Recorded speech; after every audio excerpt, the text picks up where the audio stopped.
April 19 to 20, the International Symposium on Online Journalism occurred here at the Vatican Museum of Art. People from all around the world attended this event to discuss data visualization, going mobile, paywalls, and the future of journalism. The conference was organized by UT's very own Professor Bercentil Alves. Can you tell us a little bit about the conference? The 14th International Symposium on Online Journalism is the best ever, the largest, the most important that I have ever done. I think we have been doing symposia since 1999, and every year it is bigger than the year before, and this year is particularly big. We have about 370 people registered from more than 30 countries, and we were a trend on the Twitter 2 days in a row, even with all the news that were going, or the things that were going on in Boston and in Texas. So it had a repercussion that goes beyond the auditorium, the full auditorium here. And we have been discussing some of the most important issues in online journalism in this country from an international perspective. I have traveled to Africa, Europe, and I'm looking at the Caribbean and Latin America to teach mobile journalism.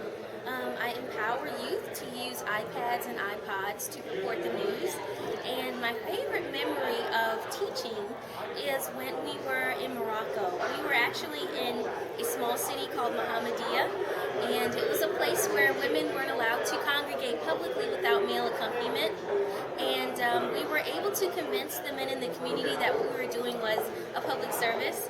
And initially the girls were a little bit scared, but they took out their mobile devices and came to life, and the men really welcomed them and talked to them in a way that was helpful and encouraging. And to me, it really illustrated the power of the mobile device as a storytelling tool to bring people together. If we'd gone in with bigger, bulkier cameras, I think people might have been intimidated. But because we had a small device that they may or may not have seen before, I think it was a little less intrusive. Yeah. So what is some advice you would give to current journalism students? Current journalism students should be nimble, they should be self-motivated, and they should always be in a mode of wanting to teach themselves something. They should not rely on a teacher or a professor to teach them everything that they know. Today's journalism student really has to take their education into their own hands and train themselves to become inquisitive using different devices and experimenting with different media. It's a little bit discouraging when I hear students say there are no jobs, because there are. As we learned in yesterday's keynote speech, there are huge opportunities for growth in journalism, but students have to be creative. So I would say staying on top of new skills and being inquisitive and coming to events like this, where we're trying to figure it out, is essential so you can stay on top of what's new. How do you feel about people sharing graphic images on Facebook? On Facebook? Yeah, or social media. I think it's up to the people. I mean, I think various organizations that provide these services should have controls to, like parental controls, parental filters, so people don't necessarily have to see things they don't want to. But how do you know? How do you know what's graphic or not? How do you tag those sort of things? Some of it is just individual responsibility, and it's about who your social friends are, who your followers are, who you follow, and if the people that you work with, the people that you are associated with through some social network are posting graphic images, I mean, then I guess it's up to you not to maybe you don't want to be seeing what they post. Are they commonplace in newspapers or not? Because I know in Mexico it's more common to see those kinds of images than it is like on an American newspaper.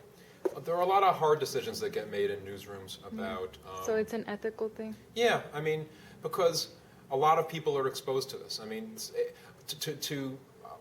U.S. news organizations go through this all the time, where they have to figure out what is an appropriate thing for our audience. And a lot of the time, they do post graphic content. Sometimes they might post it with a warning on it. I know the Wall Street Journal, where I work, has sometimes had slideshows that have graphic images in them, but generally there is some kind of, like, the very first slide of the slideshow will be a warning and say, like, please, note that this is graphic, you might find this disturbing, I think a lot of people in this country and in the media, they talk about, they have to be careful with some graphic images because, you might be exposing children to it. Sometimes people have no choice. I mean, these debates, there's a lot of debate about it. There's a lot of conversation about it, about the ethics of putting graphic images in the media.